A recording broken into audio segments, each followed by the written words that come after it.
اب آپ اس مبارک سلسلے کا 18واں حلقہ سماعت فرمائیں۔ ایسی شادی کروں گا کہ مدینہ پاک میں ایسی شادی نہیں۔ حضرت علی رضی اللہ تعالیٰ عنہ فرماتے ہیں کہ میری اونٹیاں بیٹھی ہوئی تھی گھر کے باہر، اور حضرت حمزہ رضی اللہ تعالیٰ عنہ بھی بیٹھے تھے، اور سامنے کچھ بچیاں گانا گا رہی تھیں، شراب پی رہے تھے۔ شراب ابھی حرام کیونکہ ہوا نہیں تھا۔ میں چلا گیا اپنے گھر میں کیونکہ رسیاں وسیاں ڈھونڈوں سامان اٹھانے کے لیے، باندھنے کے لیے۔ مجھے کافی دیر ہو گئی تو ان مغنیات میں سے، ان بچیوں میں سے، گانے والیوں میں سے کسی نے کہہ دیا کہ سردار جو ہوتے ہیں وہ تو اونٹنیوں کے کوہان جو ہے نا ان کو کاٹ کے کباب کھلاتے ہیں۔ اونٹنیوں کے کوہان کا گوشت بڑا نرم ہوتا ہے کباب بنانے کے لیے۔ حضرت حمزہ جی اٹھے نشے کی حالت میں، انہوں نے جا کے دونوں اونٹنیاں ذبح کر دی، دونوں اونٹنیاں ذبح کر دی اور کہا اونٹنیاں کوہان کاٹو اور کباب بناؤ، کھلاؤ سب۔ اب جناب وہاں کباب بن رہے ہیں، حضرت علی آئے، دیکھا تو اونٹنیاں ذبح ہو گئی ہیں، گوشت جناب کٹا جا رہا ہے اور آگ جلی ہوئی ہے اور سیخیں رکھی جا رہی ہیں اور بیٹھے ہیں۔ انہوں نے کہا، حضرت علی کہتے ہیں میں تو رو پڑا کہ میرے پاس تو کل جائیداد وہی 2 اونٹنیاں تھیں۔ کہتے ہیں کہ میں سیدھا حضور صلی اللہ علیہ وسلم کی خدمت میں گیا، میں نے کہا یا رسول اللہ ما فعل عمک حمزہ، آپ کے چچا حمزہ نے کیا کیا؟ آپ نے فرمایا کیا کیا؟ میں نے کہا چلیں دیکھو تو صحیح حضور۔ کہتے ہیں میں لے آیا، حضرت میرے ساتھ آ گئے، آگے آئے جناب کباب پک رہے ہیں اور تقسیم ہو رہے ہیں، حضرت حمزہ بیٹھے ہوئے ہیں۔ حضور نے فرمایا کہ حمزہ ماذا فعلت؟ اس نے سر اٹھا کے دیکھا، کہنے لگا حل انتم الا عبید آبائی، معلوم ہوتا ہے کہ تم میرے باپ کے کوئی ملازم ہو، نوکر ہو، کیا کہنے آئے، کیا بات؟ حضور نے فرمایا علی یہ تو ہوش میں نہیں، جو اللہ کے نبی کو نہیں پہچان سکتا تو اس کو پھر اونٹنیوں کی کون سی پہچان تھی؟ یہ بیچارہ تو اپنے ہوش میں نہیں ہے، چلو میں بدلہ دوں گا، اس کے بجائے آپ کو 2 اونٹنیاں میں دوں گا۔ اب میں چاچے کو کیا کہوں؟ چونکہ چاچا بھی تو وہ بڑا ایک عظمت ہے نا باپ کے مقام پر۔ حضور چپ کر کے واپس آ گئے۔ حضرت علی فرماتے ہیں حضور چلے گئے، میں مسجد نبوی کے دیوار کے ساتھ ماتھا پکڑ کے یوں بیٹھ گیا، گویا کہ میرے آنسو بہ رہے ہیں۔ فمر بی عثمان رضی اللہ تعالی عنہ، تھوڑی دیر گزری کہ حضرت عثمان وہاں سے گزرے۔ فرآنی وقال ماذا یبکیک یا علی، انہوں نے فرمایا علی کیا بات ہے، کیوں رو رہے ہو؟ میں نے ان کو سارا قصہ سنایا کہ حضور نے مہربانی کی ہے، بی بی فاطمہ الزہرا کی شادی پہ راضی ہو گئے، اب میرے پاس۔ فقال عثمان یا علی لا تحزن، حضرت عثمان نے فرمایا علی کیوں غم کرتے ہو، دولت عثمان کی ہوگی، شادی علی کی ہوگی، تم کیوں غم کرتے؟ تمہیں کیا غم ہے؟ میری دولت کس کام آئے؟ میرا سارا غنا، میری ساری دولت قربان۔ تو یہ واقعہ جو ہے شادی کا، یہ بھی عین بدر کے بعد۔ اور بی بی رقیہ بنت رسول اللہ صلی اللہ علیہ وسلم، جس کی وجہ سے حضور حضرت عثمان بدر میں نہیں گئے، کیونکہ جب بدر پہ حضور جانے لگے تو بی بی رقیہ بیمار تھی۔ حضور نے فرمایا کہ یا عثمان تم نہ جاؤ، تم بی بی رقیہ کے ساتھ رہو، تمہاری بیوی بیمار ہے گھر میں، اس کو تکلیف ہے، تم ہمارے ساتھ نہ چلو۔ اچھا اس وقت تو غزوہ بدر کا کوئی تصور ہی نہیں تھا نا، اس وقت تو کوئی خیال ہی نہیں تھا کہ بدر میں غزوہ ہو جائے گا۔ وہ تو تصور اتنی تھا زیادہ سے زیادہ کہ بھئی یہ قافلہ ابی سفیان کا جا رہا ہے اور ہم اس کے قافلے کو لوٹیں گے، ان کو پکڑ لیں گے، اس لیے کہ وہ ظالم جب ہمیں ہمارے گھر چھین لیے، ہمارے مکان چھین لیے، ہمیں مکے سے باہر نکال دیا، تو ان لوگوں کا تو مال لینا ہمارے لیے جائز ہے۔ یہ تو اللہ کو منظور یہ تھا کہ بھئی نہیں، اب یہ بات جو ہے، چاہے مسلمان حق پہ تھے، صحابہ حق پہ تھے، اللہ کے نبی حق پہ تھے، لیکن میرے رب چاہتے تھے کہ یہ فیصلہ ہو جائے، اب یہ مارکہ بن جائے، اب یہ جہاد بن جائے، اب یہ غزوہ بن جائے، اب یہ ذاتی اغراض پہ باقی نہیں۔ تو بی بی رقیہ کا وفات جو ہے وہ بھی غزوہ بدر کے بعد ہو گئی، اور حضرت عثمان کی پہلی بی بی رقیہ رضی اللہ تعالیٰ عنہ فوت ہو گئی، اور اس کے بعد حضرت عثمان رضی اللہ تعالیٰ عنہ کا یہ وہی مشہور واقعہ ہے کہ حضرت عمر ایک دن سرکار دو جہاں کی خدمت میں آئے اور کہنے لگے کہ یا رسول اللہ میرے ساتھ حضرت عثمان نے بڑی زیادتی کی۔ حضور نے فرمایا کیا زیادتی؟ اس نے کہا یا رسول اللہ حضرت عثمان کی بیوی فوت ہو گئی، تو میں نے جا کے خود کہا کہ عثمان تم میری بیٹی لے لو، میری بیٹی گھر میں بیٹھی ہوئی ہے تو اس سے شادی کر لو، بی بی حفصہ سے۔ اس لیے علماء نے لکھا ہے کہ دین میں شرم نہیں۔ آج مصیبت یہ ہے کہ ہمیں دین میں تو شرم ہے لیکن بے دینی میں شرم نہیں۔ مشکل یہ ہو گئی، اب کرے کیا؟ آج ہمیں دین میں تو بڑی شرم، ماشاءاللہ دین میں ہم بڑے ماشاءاللہ مہذب ہیں، لیکن بے دینی میں کوئی شرم نہیں۔ مثلا مثال کے طور پر، یعنی آپ اگر مدینہ منورہ جا رہے ہوں، ابھی جیسے جمعرات ہے، چھٹی ہوتی ہے، آدمی ارادہ کر لیتا ہے کہ چلو بھی مدینہ پاک کی حاضری ہو جائے۔ مدینہ جا رہے ہوں، آپ کی بیوی ہے، آپ کے دل میں خواہش ہو جائے کہ میں اپنی بیوی کے ساتھ اپنی حاجت پوری کر لوں، تو آپ جرت نہیں کریں گے کہنے کی راستے میں کہ بیوی کیا کہے گی، پاگل ہو گیا۔ کیوں؟ حالانکہ حلال ہے، وہ بنا ہے۔ حضور نے فرمایا ولو علی قطب جمل، چاہے بیوی اونٹ کے کچاوے میں بیٹھی ہو، خامد کی تمنا ہے تو ٹھیک ہے۔ ولو علی تنور، اگر وہ تنور پہ کھڑی ہوئی روٹی لگا رہی ہے، خامد کی تمنا ہے تو چھوڑ دے، روٹی جل جائے، یہ نہ ہو کہ خامد کل جہنم میں جل جائے۔ لیکن نہیں کہیں، اگر آپ اور ہم، کوئی بھی آپ میں سے، میں ہوں یا آپ ہوں، مدینہ جا رہے ہوں، راستے میں ویسے نعوذ باللہ کوئی لڑکی مل جائے تو کوئی چھوڑے گا؟ وہاں شرم نہیں ہے، اپنی بیوی سے شرم ہے۔ یعنی ہمیں تو حلال سے شرم ہے، دین سے شرم ہے، بے دینی سے شرم نہیں۔ حالانکہ اسلام یہ کہتا ہے کہ بھی دین میں شرم نہیں ہوتا، ان اللہ لا یستحی عن الحق، حق کی بات ہے، کھل کے کرو۔ تو حضرت عمر غصے میں آئے، انہوں نے کہا یا رسول اللہ، عثمان نے میرے ساتھ بہت زیادتی کی۔ فرمایا کیا بات ہو گئی؟ اس نے کہا حضور بھلا بیٹی والا بھی جا کے کہتا ہے کسی کو کہ میری بیٹی لے لو، لیکن میں نے تو خود جا کے کہا کہ میری بیٹی لے لو۔ عثمان چپ جو ہو گئے، جواب بھی نہیں دیا، نہ ہاں نہ نہ، چلو کہہ دیتے میں نہیں لیتا۔ خود نہیں کہنا چاہتے تھے، 2 دن کے بعد کسی کے ذریعے مجھے پیغام دے دیتے، لیکن یہ میری کتنی بڑی توہین ہے کہ میری بات کا جواب بھی نہ دیا جائے۔ حضور مسکرانے لگے، فرمایا عمر غصہ کرنے کی ضرورت نہیں ہے، اللہ تیری بیٹی کو وہ شوہر دیں گے جو عثمان سے بہتر، اور عثمان کو وہ بیوی دیں گے جو تیری بیٹی سے بہتر ہوگی۔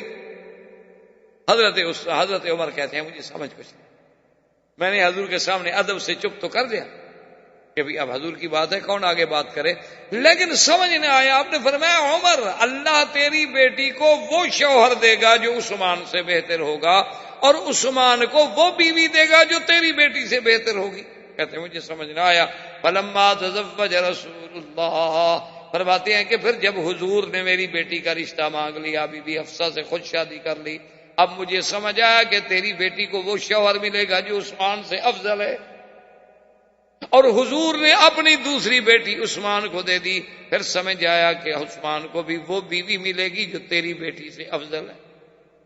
حضرت سیدنا عثمان کا بدر میں نہ جانا بھی اسی وجہ سے تھا کہ بی بی رقیہ فوت ہو گئی، اور ابھی حضور بدر سے مدینہ منورہ واپس پہنچے بھی نہیں تھے کہ بی بی رقیہ پہلے فوت۔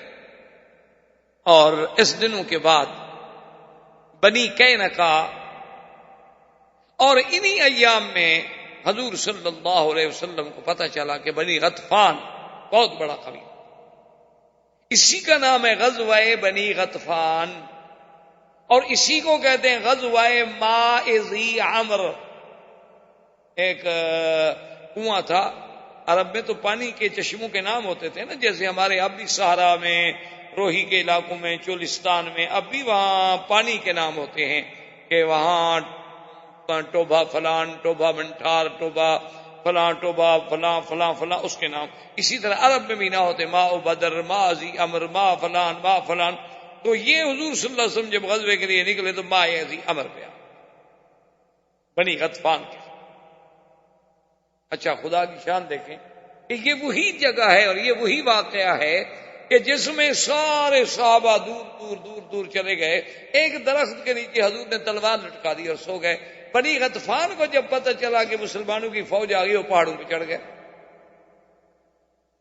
اب وہ پہاڑوں میں سے دیکھ رہے ہیں۔ اچھا اسی اسنا میں ایک آدمی کی نظر پڑی، وہ اونچے بیٹھے تھے پہاڑوں پر، کہ بھی اس درخت کے نیچے محمد رسول اللہ صلی اللہ علیہ وسلم اکیلے لیٹے ہوئے ہیں اور تلوار درخت پہ لٹکی ہوئی ہے، اور صحابہ دور دور ہیں۔ انہوں نے کہا ایو رجل منکم، نے کہا کہ آج موقع ہے، کون ہے تم میں سے جو جلدی جا کے بدلہ لے لو، اگر حضور شہید ہو جاتے ہیں تو بات تو ختم ہو گئی۔ تو ان میں ایک شخص تھا زعتور، اس کا نام تھا زعتور، بعد نے کہا زعسور، بات ہے، اس نے کہا کہ میں جاؤں، اور وہ جناب اتنے دبے پاؤں ایسے طریقے سے آیا، چونکہ صحابہ تھکے ہوئے تھے، سب درختوں کے نیچے، اچھا حضور بھی لیٹ گئے، حضور بھی آرام، سیدنا محمد رسول اللہ صلی اللہ علیہ وسلم بھی آرام میں ہیں، اور وہ آہستہ آہستہ آہستہ آہستہ آہستہ ایسے طریقے سے پہنچا کہ آ کے فوراً تلوار نکالی، تلوار کھینچی اور حضور کی آنکھ کھل گئی، کہنے لگا من یمنعک منی یا محمد، صلی اللہ علیہ وسلم، کہنے لگا اب کون ہے جو آپ کو میری تلوار سے بچا سکے، بلائیں اپنے صحابہ کو۔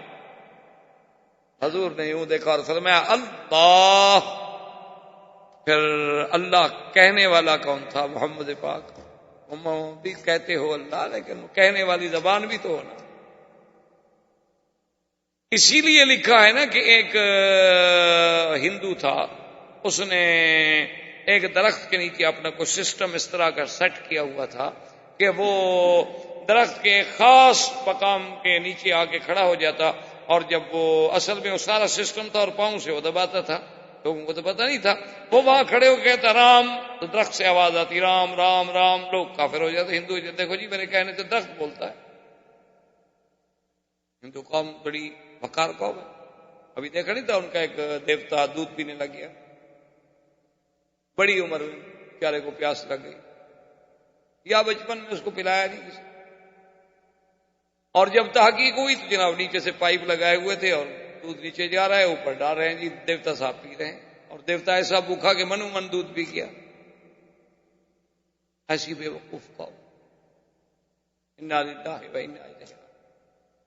یہ ہم لوگ ہنستے ہیں، ہم بھی تو 11ویں کا کتنا دودھ پی چکے ہیں،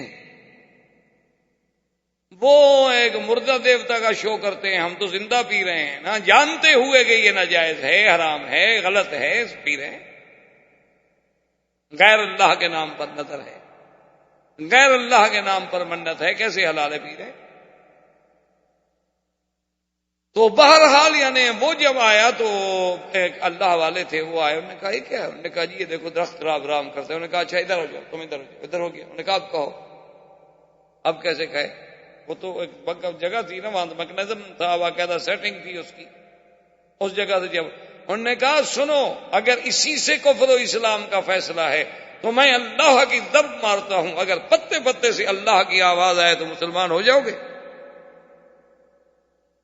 ایسے لوگ دنیا میں ختم نہیں ہو گئے، اب بھی اللہ کی رحمت سے ایسے لوگ، اگر اللہ والے اور صحیح معنی میں اولیاء اللہ صلحاء صالحین نہ ہوں اور سب میرے جیسے ہو جائیں، پھر یہ دنیا ظاہر قائم ہی نہیں رہ سکتی، کیونکہ حضور نے فرمایا کہ یہ فنا تب ہوگی حتی لا یقال فی الارض اللہ اللہ، جب کوئی اللہ والا نہیں رہے گا پھر دنیا فنا، اس کا مطلب ہے کہ اللہ والے ہیں تو دنیا چل رہی۔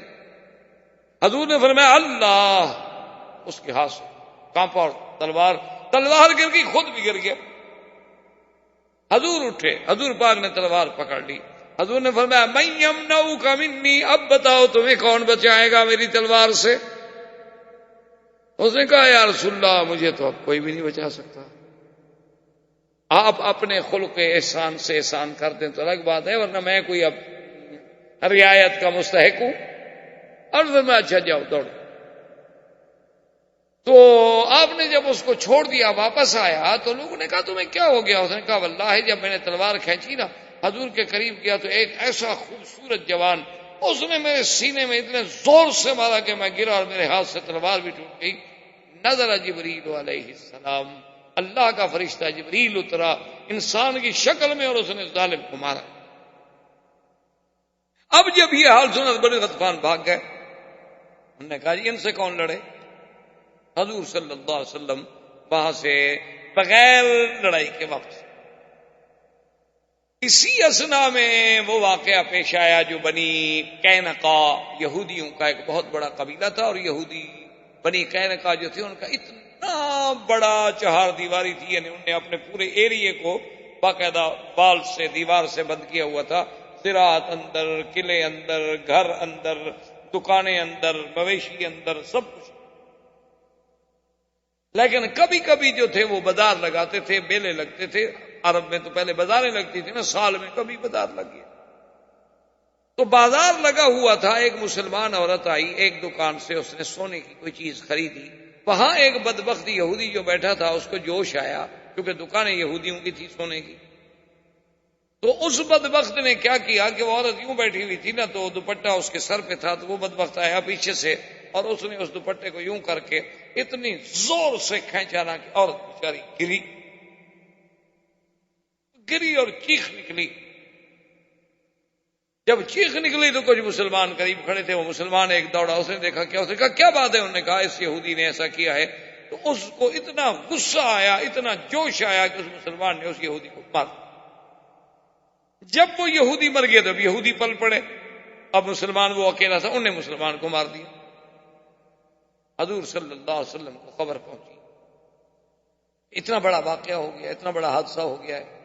حضور صلی اللہ علیہ وسلم تشریف لائے تو وہاں بالکل مارکا کارزار بنا ہوا تھا. حضور پاک نے روکا، بہرحال وہ عورت بچ گئی، لیکن مسلمان بھی مارا گیا، ادھر سے یہودی بھی مارا گیا. حضور نے فرمایا دیکھو بنی قینقاع اپنے سرداروں کو بلاؤ اور بیٹھ کے بات ہوئی. حضور نے فرمایا کہ اگر پہل کی ہے ہمارے آدمی تو مسلمان ہر سزا بھگتنے کے لیے تیار، اور اگر عورت پہ قاتلانہ حملہ کیا ہے یہودی نے اور مسلمان اپنی اس بیوی کو اپنی بیٹی بہن سمجھ کے بچانے کے لیے دوڑا ہے تو پھر ہمارے آدمی نے کوئی زیادتی نہیں، ہمارے آدمی کا کوئی قصور نہیں ہے، آپ قاتل ہمارے سپرد. انہوں نے کہا کہ نہیں یا رسول اللہ ہم تو قاتل نہیں دیتے، ٹائم دے. آپ نے ٹائم دے دیا تو وہ اپنے قلعے میں جا کے بند ہو گئے، اور ان کے پاس اس وقت بھی تقریباً 700 کے قریب مقاتل یعنی لڑنے والے لوگ. حضور کو پتہ چلا کہ وہ تو بند، آپ نے فرمایا محاصرہ، پیر سے حضور نے حصار کر لیا. انہوں نے پیغام بھیجا، انہوں نے کہا محمد پاک صلی اللہ علیہ وسلم آپ کس خیال میں بیٹھے ہیں ہمارا محاصرہ کر کے؟ ہمارے تو زراعت بھی اندر ہے، کنویں بھی اندر ہیں، کھیت بھی اندر ہیں، ہم تو یہاں 10 سال بھی اندر بیٹھے رہے تو ہمیں کیا فرق ہو جائے گا؟ آپ ہمیں مجبور نہیں کر سکتے، ہم باہر کم اگرست کے محتاج نہیں نا. ٹھیک ہے محتاج ہیں یا نہیں ہے، ٹھیک ہے، اب ہم نے محاصرہ کر لیا ہے، ہم بھی محاصرہ نہیں. 15 دن تک تقریباً محاصرہ قائم رہا. اللہ تبارک و تعالی نے کافروں کے دل میں ایسا روب ڈالا نا، قذف فی قلوبہم الرعب، اللہ نے ان کے دل میں ایسا روب ڈالا. انہوں نے کہا جی ہم اترتے ہیں، ہم قلعے سے نکلتے ہیں. حضور نے فرمایا کہ شرط یہ ہے کہ قلعے سے اترو اور پھر میری مرضی میں جو فیصلہ کروں گا. کہا جی قبول. 700 آدمی قیدی بن کے حضور کے سامنے بیٹھے، کیا فیصلہ فرمایا. عبداللہ ابن ابی ابن ابی سلول ابن سلول جو رئیس المنافقین تھا، بظاہر مسلمان تھا، اس کا بنی قینقاع سے بڑا تعلق تھا. وہ دوڑا ہوا آیا، اس نے کہا کہ یا رسول اللہ احسن الی موالیک، مہربانی کرو ان غلاموں کو احسان کر دو. جب وہ 700 کے 700 نوجوان قیدی بن کے خود بیٹھے ہیں آپ کے آگے، مہربانی کریں ان کو چھوڑ دیں. آپ نے فرمایا ہم ان کو نہیں چھوڑیں. اس نے حتیٰ کہ حضور کا کپڑا مبارک پکڑ لیا. اس نے کہا حضور میں تو آپ کے در پہ پڑا ہوں اور آپ کا یہ کپڑا دامن پکڑ لیا ہے، میں تو نہیں چھوڑوں گا، مہربانی کریں ان کو چھوڑیں، میرا تو کچھ بھی نہیں بچتا، میرے حلیف ہیں. حضور نے فرمایا عبداللہ ابن ابی مسعود نہیں. اس نے کہا کہ یا رسول میں پھر دروازے سے نہیں ہٹوں گا، یا تو مجھے مار دیں. ایک آدمی کے بجائے 700 آدمی قتل کر دیا جائے، مہربانی. انہوں نے فرمایا، حضور نے فرمایا غداری انہوں نے کی ہے، مسلمانوں نے کوئی نقض عہد کیا ہے؟ ان کا تو ہمارا معاہدہ تھا کہ ہم ایک دوسرے کے خلاف کوئی لڑائی نہیں. لیکن جب اس نے مجبور کر دیا، حضور نے فرمایا کہ اچھا تمہاری وجہ سے ہم نے چھوڑ دیا، لے جاؤ. لیکن بنی قینقاع گھبرا گئے اور آہستہ آہستہ انہوں نے بھی خیبر کی طرف نکلنا شروع کیا. اور ادھر قریش مکہ نے سوچا کہ اب ہمارے پاس کوئی حل نہیں ہے، ہمارا تو کوئی قافلہ نہیں جا سکتا تجارت کا، نہ شام نہ یمن. یمن تو چلو ہم جا سکتے ہیں، لیکن شام سے یمن ہم کیسے جائیں؟ تو انہوں نے اپنا ایک اور راستہ اختیار کیا کہ شام سے ہم داخل ہو جائیں عراق. عراق سے ہم جائیں شام یمن، اور یمن سے پھر ہم سیدھا آ جائیں مکہ، لیکن وہ راستہ بہت لمبا تھا، اس راستے سے قافلے لے جانے کے اخراجات بہت بڑے تھے۔ ابو سفیان نے خیر قافلہ جمع کیا کہ بھئی اب تجارت تو کریں، اب پیسے نہیں ہوں گے تو کیا کریں گے، تو 1,00,000 درہم کی تو صرف اس میں چاندی تھی اس قافلے میں، اور اتنی خفیہ طریقے سے قافلے کو انہوں نے روانہ کیا اور چلایا کہ کسی کو خبر نہ چلے۔ اللہ کی شان ہے کہ ایک آدمی تھے نعیم ابن مسعود اور ایک تھے سلیم، یہ اکٹھے بیٹھے ہوئے تھے اور شراب پی رہے تھے۔ شراب پیتے پیتے نعیم ابن مسعود جو نشے میں آیا تو اس نے کہا بھئی بتایا تمہیں، ہمارا تو قافلہ اب جا رہا ہے اور قافلہ ایسا، اور سلیم نے اور کھولا، وہ کھلتا کیا شرابی آدمی، سارے معلومات ہو گیا، اس نے مسلمانوں کو خبر کر دی کہ قافلہ ابی سفیان کا آ رہا ہے۔ حضور نے حکم دیا کہ قافلے کو پکڑو۔ ابو سفیان کو پتہ چلا کہ مدینے کی تو فوجیں لے کے حضور صلی اللہ علیہ وسلم خود چل پڑے ہیں، تو وہ قافلہ چھوڑ کے بھاگ گیا، سامان سارا چھوڑ کے بھاگ گیا۔ اس کے بعد اس نے مکے میں بیٹھ کے اب فیصلہ کیا کہ بھئی اب ہمارے پاس کوئی حل نہیں، نہ ہمارا راستہ محفوظ ہے، نہ ہماری تجارت محفوظ ہے، نہ اب تو ہم پھر زندہ نہیں رہ سکتے، اب یہ ہے کہ ساری قوت کو جمع کرو اور ایک ہی دفعہ مسلمانوں سے ٹکرا جاؤ۔ تو اس نے احابیش، بنو غطفان، تمام قبائل کو اکٹھا کیا، کہا چندہ کرو، ہم اس مسلمانوں پہ حملہ کریں۔ اب جنگ احد کے اسباب پیدا ہونے شروع ہوئے، زندگی باقی انشاءاللہ تو بات باقی۔ وآخر دعوانا ان الحمدللہ رب العالمین۔ برادران اسلام، واجب الاحترام بزرگوں، دوستوں، بھائیوں، عزیز نوجوانوں، دروس سیرت طیبہ کا سلسلہ اللہ تبارک و تعالی کی توفیق اور عنایت سے حضور صلی اللہ علیہ وسلم کے زمانہ ولادت سے ہم غزوہ بدر اور غزوہ بدر کے بعد جو واقعات پیش آئے وہاں تک اپنے دروس کا سلسلہ پہنچا سکے۔ تو غزوہ بدر کی کامیابی کے بعد کفار مکہ پہ اتنی بڑی ضرب پڑی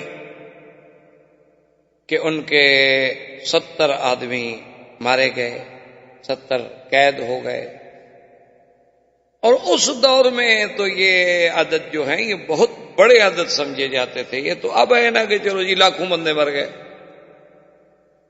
اس دور میں تو یہ برابر کی لڑائیاں ہوتی تھیں، تلوار کی، تیر کی، اور اس کے بعد نیزے کی، باقاعدہ برابر میں مبارزت، اور بڑے سے بڑا، یعنی یہ تو اس دور میں بہت بڑی فوج سمجھی جاتی تھی کہ مکے والے 1000 آدمی لے کر مقابلے پہ آ جائیں۔ تو اگر 1000 آدمی 313 کے مقابلے پہ اس بری طرح شکست کھائے کہ 70 سردار اس کے مارے جائیں اور 70 جو ہے قید ہو جائیں، تو یہ ان کے لیے کوئی معمولی بات۔ اس لیے پورے کفار جو تھے ان کا خون کھول گیا، اور مکے میں ہر طرف، ہر گھر میں ماتم، کیونکہ کوئی ایسا گھر نہیں تھا نا کہ جس کا بندہ یا مارا گیا یا گرفتار ہو گیا، ہر گھر میں ایک ماتم قضا بن گیا۔ ابو سفیان سردار بنا۔ اب دوسری مشکل حضور صلی اللہ علیہ وسلم کی یعنی جو تخطیط تھی اس کے تابع ان کو یہ پیش آئی کہ ان کا ایک اور قافلہ شام سے آنے لگا، تو حضور صلی اللہ علیہ وسلم نے ان پر بھی حملہ آور ہوئے، بنی غطفان قبیلے میں پہنچے تو انہوں نے روک دیا کہ یا رسول اللہ کم از کم آپ ہمارے علاقے میں لڑائی نہ لڑیں، ہمارے قبیلے کا نہ آپ سے کوئی جھگڑا ہے اور نہ ہمارا قریش سے، اور اس وقت قریش ہمارے علاقے سے گزر رہے ہیں، جب یہ ہمارے حدود سے گزر جائیں آپ لڑیں، آپ نہ لڑیں، ہمارا کوئی دخل نہیں، لیکن ہم نہیں چاہتے کہ ہمارے حدود میں لڑائی ہو۔ تو بہرحال قافلہ نکل گیا، لیکن مکے والوں کے لیے ایک مسئلہ تو پیدا ہو گیا نا کہ اب تو قافلہ آ نہیں سکتا، کیونکہ مکہ مکرمہ کا جو راستہ ہے ان کے تجارت کے براکز جو تھے وہ 2 تھے، ایک شام ایک یمن۔ اب یمن تو وہ جا سکتے تھے، ٹھیک ہے، کیونکہ مکے سے یمن کا راستہ جو ہے وہ تو مدینہ منورہ راستے میں نہیں آتا، وہ تو یہ طریق اللیس سے سیدھا مدینہ چلے گئے، شام یمن چلے گئے، لیکن شام جانے کے لیے جو راستہ ہے وہ تو حل کوئی نہیں تھا ان کے پاس سوائے مدینہ منورہ کے۔ اب انہوں نے سوچا کہ اس کا ہم کیا حل کریں۔ بڑی مشکلوں کے بعد ان کے سرداروں نے مشورہ کیا کہ بھئی اب بدلہ بھی تو لینا ہے نا مسلمانوں سے، وہ تو نہیں بھولتے تھے، قبائل کے لوگ تھے، وہ تو اپنا خون نہیں بھولتے تھے۔ انہوں نے کہا کہ اب ہم یہ کرتے ہیں کہ اپنی تجارتی قافلے جو ہیں ہم بجائے اس کے کہ شام سے مدینہ منورہ آئیں، یوں نہ کریں، بلکہ ہم شام سے براستہ عراق کا راستہ لے کر اوپر سے پھر یعنی بالکل مدینہ منورہ سے کافی دور جو ہے پھر نیچے اتریں، کیونکہ یہ نجد کا علاقہ جو کہلاتا ہے، جو آپ بھی جانتے ہیں کہ یہ حجاز ہے اور پھر نجد ہے، یہ نجد کا علاقہ صرف یہ نہیں کہ ریاض کو نجد کہتے ہیں، بلکہ یہ نجد العراق، پورے عراق تک جو ہے وہ نجد ہے۔ اصل میں کیا معنی؟ نجد کا معنی ہے اونچا، یعنی یہ اونچائی والا علاقہ، اور ادھر جو ہے تہامہ اور حجاز یہ اس کے مقابلے پہ نیچے والا علاقہ ہے۔ تو یہ نجد جب سے شروع ہوتا ہے تو یہ چلا جاتا ہے الی نجد العراق، عراق تک، یہ نہیں کہ صرف اس ریاض کے علاقے کو نجد کہا جاتا ہے۔ اس لیے جو احادیث مبارک میں بعض مقامات پر نجد کے بارے میں باتیں آتی ہیں یا نجدی کے بارے میں باتیں آتی ہیں، تو ہمارے ملک میں بعض علماء بعض مولوی اسی کو حوالہ لے کے کہتے ہیں ہاں بھی شاید یہی نجدی ہوں گے، وہ اصل میں نجد العراق اس سے مراد ہے، یہ نجد تو مراد ہی نہیں ہے، اس نجد کا تو کوئی نام ہی نہیں تھا۔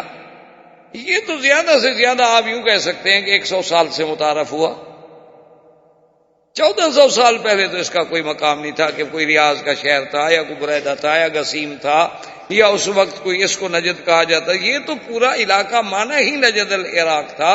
تو وہ احادیث میں جو آتا ہے کہ شیطان آیا فی صورت رجل نجدی، ایک شیخ نجدی کی صورت میں جب حضور کی ہجرت کا مسئلہ وہ ہو رہا تھا، تو اسی طرح جب بدر کے لیے آ رہے تھے تو وہ ایک نجدی، تو مانا اس سے یہ ہے کہ نجد کا مانا یہ تھا کہ نجد العراق، اور اس علاقے کے لوگ جتنی پہاڑی تھے وہ بڑے بہادر تھے، بڑے جنگجو تھے۔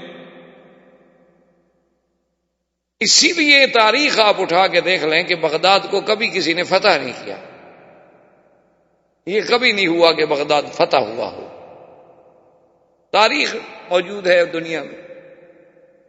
اور یہ بھی بڑی عجیب سی بات ہے کہ یہ علاقہ جتنا ہے یعنی نجد کا، بغداد کا، کوفے کا، یہ ویسے بھی ایک فطری طور پر ایسی قوم ہے کہ جسے آپ کہہ سکتے ہیں، عربوں میں ایک مثل ہے کہ الکوفی لا یوفی، کہ اگر کوفے کا آدمی ہے تو سمجھو وفا نہیں کرے گا،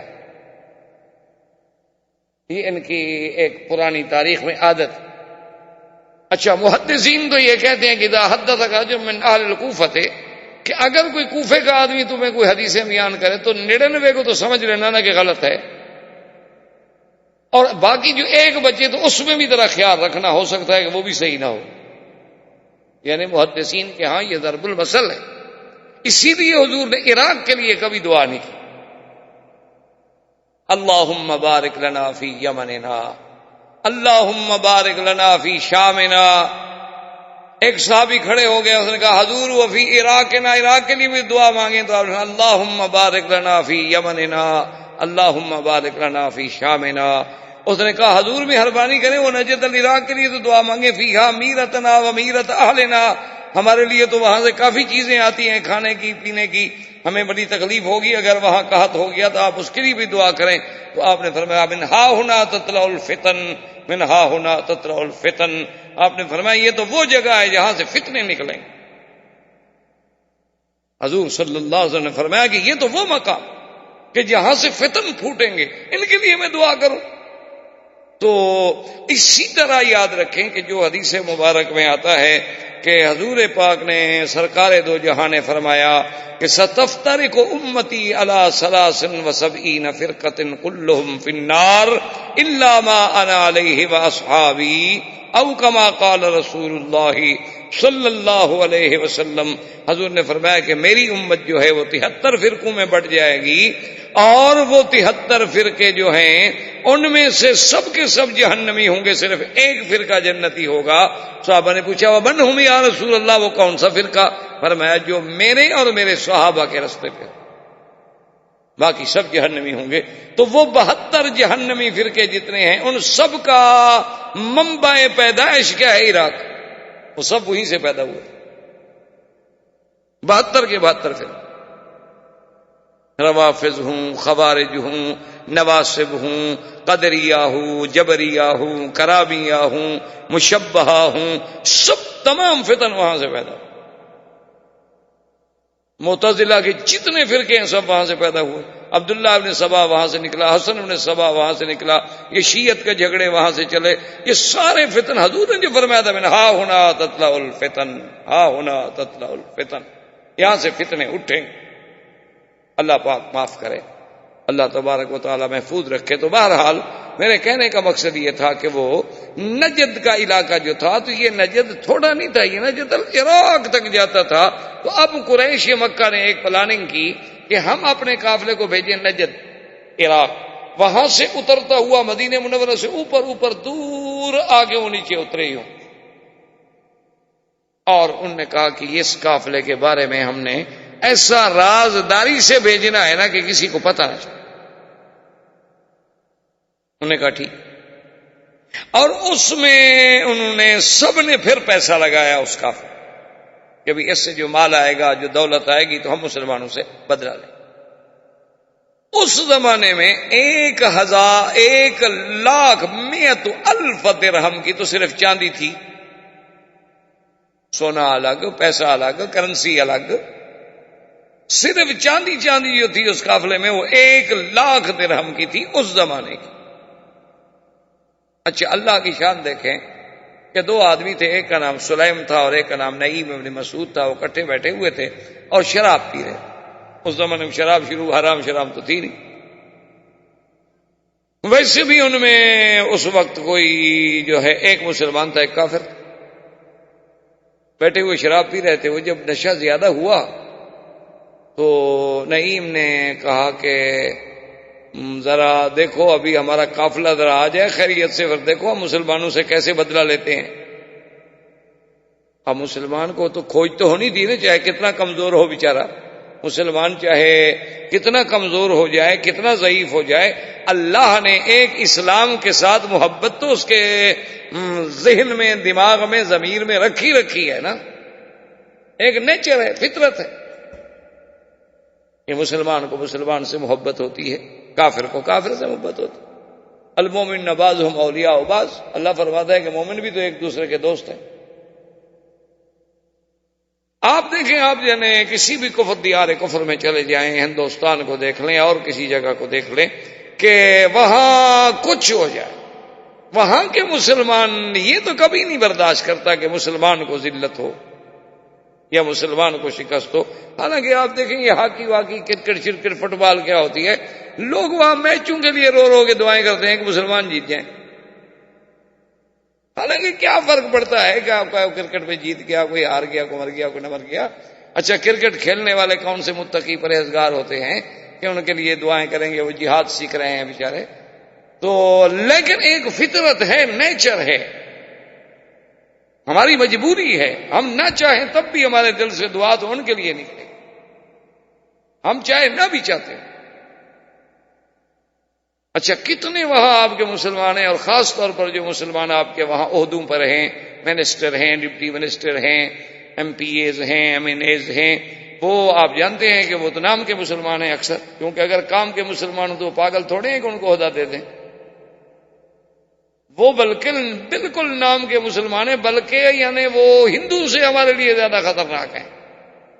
لیکن اس کے باوجود بھی کبھی کبھی اسلام کے بارے میں ان کے دل سے بھی بات نکل جاتی ہے، کریں کہ آخر مسلمان تو ہیں۔ تو یہ ایک فطری بات ہے، ایک محبت کی بات ہے، یہ قدرت نے ایک رشتہ بنایا ہے۔ میں میرے خیال میں امریکہ میں ایک جگہ بیٹھا تھا، کسی پلازے میں کوئی شاپنگ واپنگ لے گئے، ایک نوجوان بچی، بالکل میرے خیال میں 20 سال کی لڑکی ہوگی، دور سے بیچاری دوڑتی آئی، وہ پتہ نہیں اس کو وہ ایکسیلیٹر نہیں ملا، وہ سیڑھیاں چھلانگ پھلانگ کے بیچاری بھاگتے بھاگتے آئی اور السلام علیکم السلام علیکم. میں نے کہا کیا ہو گیا؟ انا مسلم انا مسلم. ٹھیک ہے بھائی، کیا ہو گیا تمہیں؟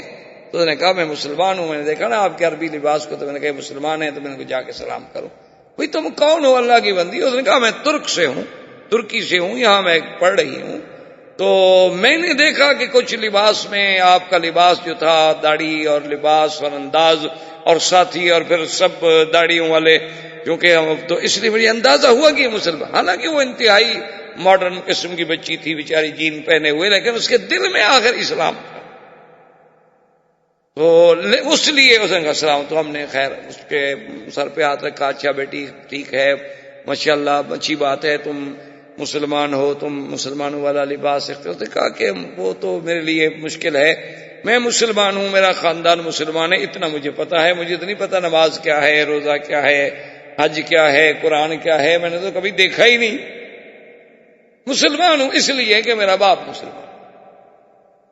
خیر پھر ہم نے اس کو اسلامک سینٹر کے ایڈریس دیے، ان دوستوں سے فون بھی کیا کہ بھی بچی ہیں، سنبھالو خدا کے بندو، جب یہ تمہاری قیمتی متاع جو ہے جب لٹ جائے گی پھر تمہیں ہوش آئے گا. تو خیر بہرحال تو انہوں نے قافلہ بھیجا. تو اس نے شراب کے نشے میں، یہ شراب کا نشہ جو ہے یہ ایسی بلا ہے کہ اس میں آدمی پھر چھپا نہیں سکتا. اسی لیے آپ نے دیکھا ہوگا، سنا ہوگا کہ بڑے بڑے جو اسکاٹ لینڈ یارڈ کے انٹروگیشن کے بڑے بڑے جو انویسٹیگیشن کے ادارے ہیں، وہ لوگوں کو شراب پلا کے تفتیش کرتے ہیں. نشے میں آ گیا، بات کھل گئی، بس چڑھ گیا آدمی، وجہ اس کے کہ اس کو مارتے رہیں. تو وہ ان کے بعد اب یہ ایسے تھے، تو وہ جناب کھل گیا. اس نے کہا ایک قافلہ آ رہا ہے، اس میں یہ ہے اور یہ ہے، اور اس دفعہ مسلمان ہمارا کچھ نہیں بگاڑ سکتے. اب وہ ہمارا قافلہ نکلے گا شام سے اور نجد العراق سے اور فلاں فلاں وادیوں سے ہوتا ہوا، مسلمانوں کو کیا پتا اپنا مدینے والوں کو. وہ جناب اس مسلمان نے بات مدینے پہنچا دی. 200 سوار اس گھوڑے کی، اپنا قافلے کی حفاظت کے لیے ابو سفیان نے رکھا تھا، صرف جو حفاظت کرے. 200 سوار، 200 نوجوان مسلح. مسلمانوں کو پتہ چلا، حضور نے حکم دیا صحابہ کو کہ نکلو میں مقابلے پہ، کیونکہ دشمن کی اقتصادی طور پر جب چار رگ نہ کاٹی جائے تو دشمن تو نہیں ہار سکتا. سب سے بڑی جنگ تو اقتصادی جنگ ہے. تو اب جناب یہ ہے کہ یہ تو ہم کس بات کا رونا روئیں. وہ جیسے ایک بزرگ نے کہا تھا نا جی کہ اپنا تن ہم داغ داغ شد پمبا کجا کجا نہیں ہم، کہ جب سارے بدن پہ زخمی زخموں تو بھائی کہاں کہاں پھایا رکھیں، کہاں کہاں مرہم لگائیں. تو اصل بات تو یہ ہے نا جی کہ آج جو کہتے ہیں نا جی مسلمان قافلے لوٹتے تھے، قافلے لوٹتے تھے، بدر میں قافلہ لوٹنے آئے تھے، اور تم کیا کر رہے ہو اقتصادی طور پر سارے مسلمان ملکوں کے ساتھ؟ تمہاری اگر اقتصادی جنگ ہے، تمہاری بھی تو اقتصادی جنگ تھی. تم نے کیا کیا ہوا ہے کہ 2 بروکر آ کے ایک ملک میں بیٹھ جاتے ہیں، پورے اس ملک کے ڈالر خرید لیتے ہیں، اس کے بعد اپنے مرضی سے بیچتے ہیں، 2 دن کے اندر اندر ملک کی پوری معیشت ختم ہو جاتی. کیا ہو رہا ہے مسلمان ملکوں میں؟ آپ نے دیکھا ہے صرف 2 آدمی، 2 بروکر آ جاتے ہیں، وہ پورے جتنا اس وقت یعنی جو فارن کرنسی اویلیبل ہو اس ملک میں، پاؤنڈ ہے، ڈالر ہے، مارک ہے یا نئے کوئی، سب لے لیں، جس بھاؤ پہ ملتا ہے لے لیں. اب 2 دن کے بعد جناب ملک کو ہوش آتی ہے کہ ملک پہ تو ڈالر نہیں رہا، ہم نے تو آگے قرضہ دینا ہے، باہر ایلسیاں کھلی ہوئی ہیں، پیمنٹ کرنی ہے، وہ تو سارا لین دین ہم ڈالر میں کرنا ہے، اب کہاں سے؟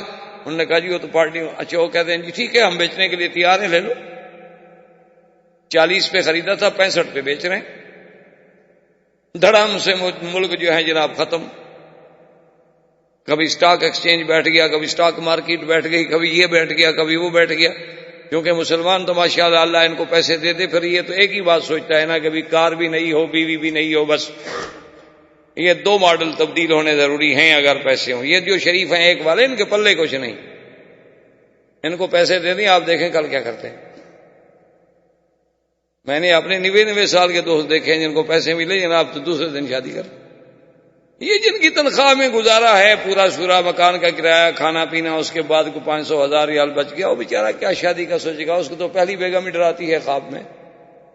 تو اگر اسے آپ دولت دے دیں تو پھر دیکھیں کہ جناب وہ کتنی دولتیاں مارتا ہے. دولت کے ساتھ دولتیاں تو پھر کھلتی ہیں نا، یہ تو اس کا اثر ہے. تو اب جناب جب قافلہ نکلا، مسلمان جب پہنچے، اللہ نے ایسا روب ڈالا نا جی کہ وہ قافلہ چھوڑ کے بھاگ گئے، قافلہ اپنا سامان چھوڑ کے بھاگ گئے۔ اسی اسنا میں سوق قینقاع میں، بنی قینقاع کی سوق تھی جس میں منڈی لگتی تھی مدینہ منورہ میں، ایک یہودی بدبخت نے ایک مسلمان لڑکی کے گلے میں کپڑا ڈال کے اس کو خنق کرنے کی کوشش کی، وہ بیچاری بچ تو گئی لیکن بے ہوش ہو کے گر گئی، اس پہ لڑائی شروع ہو گئی اور ایک مسلمان نے اٹھ کے اس یہودی کو مار دیا۔ اب یہودی ان کے چونکہ زیادہ طاقت تھی، ان کا گھر کبھی قریب تھا، ان کے بندوں نے آ کے مسلمانوں کو مار دیا، ایک نیا مسئلہ پیدا ہو گیا۔ یہ سارے اسباب تھے، ادھر ابو جہل کی قتل، کفار کی موت، اور پھر بنو نذیر اور بنی قینقاع یہودیوں کی ذلت جو مدینے میں رہنے والے تھے، یہ سارے اسباب بنے کہ اب سارے کافر مل کے ایک مستقل حملے کی تیاریاں کر کے تیار ہوئے کہ بھئی اب حل کوئی نہیں ہے، اب مسلمانوں کے ساتھ اپنی پوری قوت کو ٹکرا دو۔ ابو سفیان دوڑا، بنو غطفان کے پاس گیا، احابیش کے پاس گیا، قبائل کے پاس گیا، بنو ثقیف کے پاس گیا، بنو حذیل کے پاس گیا، تمام قبائل کو جا کے تقریریں کر کر کے اس نے ابھارا کہ بھئی مسلمان تو ہمارے لیے ایک مسئلہ بن گئے ہیں، اب ہم سب مل کے ایک دفعہ مدینے پہ حملہ کریں تاکہ ان کی قوت کو ہمیشہ کے لیے ختم۔ اور ابی سفیان بہت بڑا خطیب تھا، بولنے والا تھا اور سردار تھا قریش کا، بڑا خوبصورت انسان تھا، اور اس کی بات میں ایک جادو تھا، وہ جہاں جائے اور تقریریں کرے اور لوگوں کو ابھارے۔ انجام یہ ہوا کہ تھوڑے سے وقت میں، حالانکہ اس سے پہلے ابی جہل جیسا بدبخت تھا، اس سے پہلے امیہ بن خلف تھا، عتبہ عتیبہ تھا، شیبہ ربیعہ تھا، ولید بن المغیرہ تھا، لیکن وہ سارا زور لگا کہ 1000 بندہ تیار کر پائے۔ ابو سفیان نے 3000 بندہ تیار کیا مدینے پہ حملہ کرنے کے۔ یہ یہاں سے جب نکلے، حضور صلی اللہ علیہ وسلم کو خبر کہ کفار تیاری کر چکے ہیں، اور معلوم یہ ہوا کہ یہاں کے یہود جو ہیں وہ بھی ان کے ساتھ ملے۔ حضور صلی اللہ علیہ وسلم نے صحابہ کو جمع کیا، کیونکہ اللہ کا حکم تھا کہ کوئی مسئلہ پیش آ جائے تو آپس میں مشورہ کریں۔ سرکار دو جہاں صلی اللہ علیہ وسلم نے سارے صحابہ کو بلا لیا، جو بڑے بڑے ارباب حل و عقد تھے، جیسے سیدنا ابی بکر، سیدنا عمر، سیدنا عثمان، سیدنا علی، طلحہ، سعد، بڑے بڑے لوگ جو تھے، جو یعنی صاحب فکر و رائی تھے، ان سب کو بلایا گیا۔ تو اس میں عبداللہ ابن ابی ابن سلول جو منافقوں کا سردار تھا وہ بھی آ گیا، چونکہ وہ بھی تو ایک قبیلے کا سردار تھا اور بظاہر مسلمان تھا۔ اسلام کی عظمت دیکھیں کہ اللہ نے ایک حکم رکھا ہے کہ کوئی فیصلہ، چاہے وہ خلیفہ ہو، چاہے امیر المومنین ہو، چاہے بادشاہ ہو، اسلام اجازت یہ نہیں دیتا کہ وہ اپنے عقل کل اپنے آپ کو بنا لے اور خود فیصلے کر لے، نہیں، فشاورہم فی الامر فاذا عزمت فتوکل علی اللہ۔ اللہ نے فرمایا میرے نبی ہر مسئلے میں مشورہ، اسی مشورے کو آپ کے لوگ جو ہے نا جمہوریت قرار دیتے ہیں، حالانکہ یہ بات نہیں۔ مشورے کا معنی ہوتا ہے ارباب حل و عقد سے، یعنی ان لوگوں سے رائے لی جائے جو صاحب الرائے ہیں۔ مثلا ایک آدمی کو اگر کوئی زخم لگا ہے، چوٹ لگی ہے، تو اب اس کا فیصلہ جو ہے وہ تو ڈاکٹر کی اوپینین کر سکتی ہے نا، یہ تو نہیں مولوی وکیل کو بلا کر اس کے بارے میں رپورٹ لکھو جی کتنا گہرا زخم ہے، کتنا چوڑا ہے، کتنا لمبا ہے، ہڈی تک پہنچا ہے نہیں پہنچا ہے، اب یہ کتنا نقصان دے، مجھے کیا پتا بھائی۔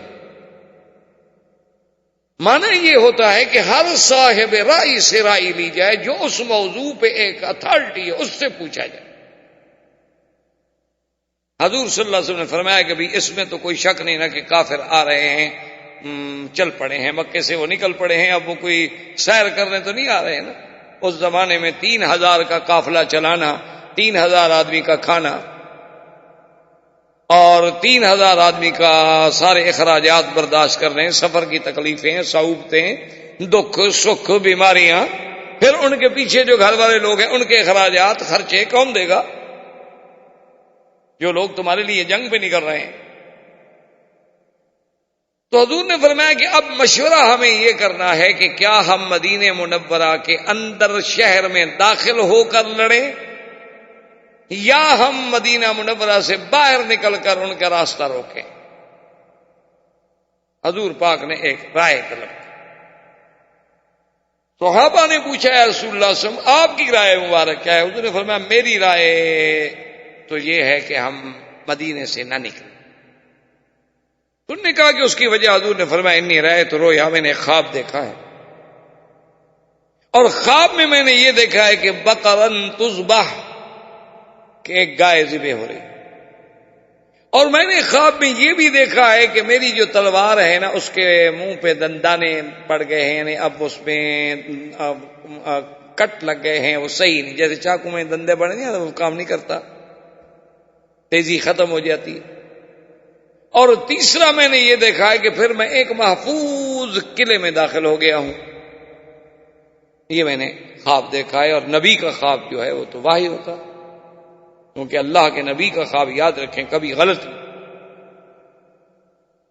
ہر بندے کا خواب غلط ہو سکتا ہے. ہر بندے کے خواب کی بعض اوقات تعبیر اس کے بالکل الٹ بھی ہو سکتی یعنی آپ نے دیکھا کچھ تھا اور ہوا اس کے بالکل برعکس. لیکن اللہ کے نبیوں کے خواب کبھی جھوٹے نہیں ہو سکتے. اللہ کے نبی معصوم ہوتے ہیں اور ان پہ شیطان کا حملہ نہیں ہوتا. ان کے خواب جو جب بھی ہوں گے اللہ کی طرف سے ہوں گے جب رحمان کی طرف سے ہوں گے تو سچے ہوں سیدھی سی. حضور نے فرمایا میں نے انہوں نے کہا وما اولتہ یا رسول اللہ صلی اللہ علیہ وسلم. انہوں نے کہا حضور پھر آپ نے اس خواب کی تعبیر کیا فرمائی ہے کیا خیال ہے آپ کا؟ حضور نے فرمایا کہ میں نے تعبیر یہ سمجھی ہے کہ بقرن تذبح اس کا معنی یہ ہے کہ میرے ساتھی شہید ہوں گے کیونکہ گائے ایک حلال جانور ہے.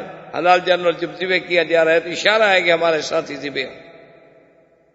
انہوں نے کہا حضور جو تلوار میں آپ نے دیکھا کہ آپ کی تلوار کی دھار جو تھی اس میں دندانے پڑ گئے سلم آ گئے تو اس سے آپ نے کیا مراد ہے؟ آپ نے فرمایا اس سے معلوم ہوتا ہے کہ میرا کوئی خاندان کا کوئی قریب میرے کوئی اہل بیت کا آدمی بھی شہید ہوگا جس کی وجہ سے گویا میری تلوار جو ہے ناکارہ ہو گئی.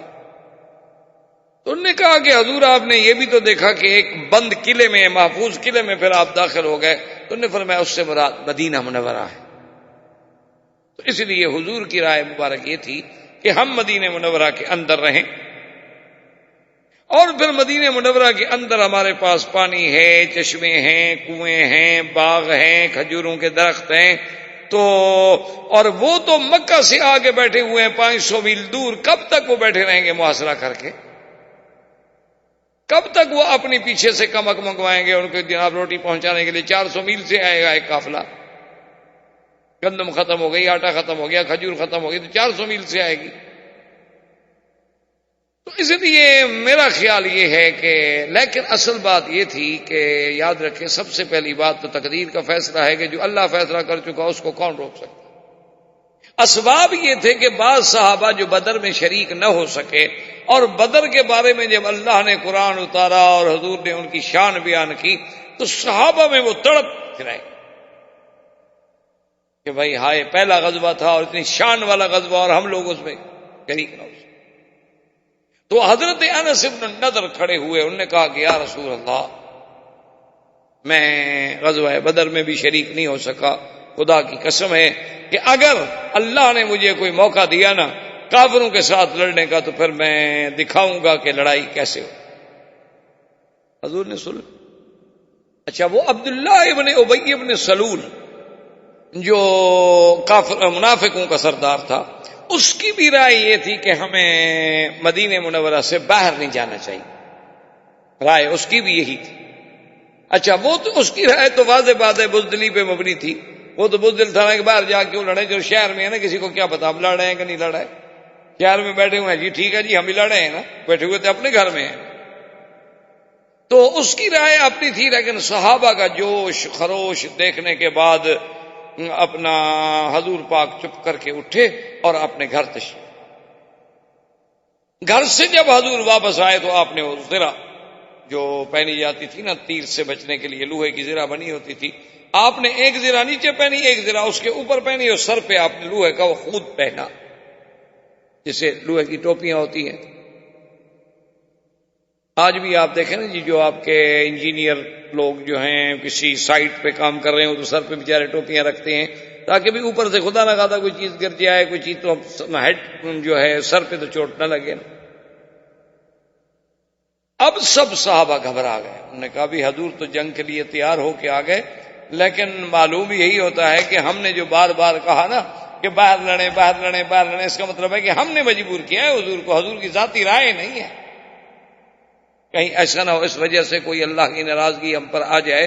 تو انہوں نے کہا کہ یا رسول اللہ نحن اکرہناک علی الخروج، کہ ہم نے آپ کو مجبور کیا ہے نکلنے پر، ورنہ ہم جانتے ہیں کہ آپ کی طبیعت نہیں ہے۔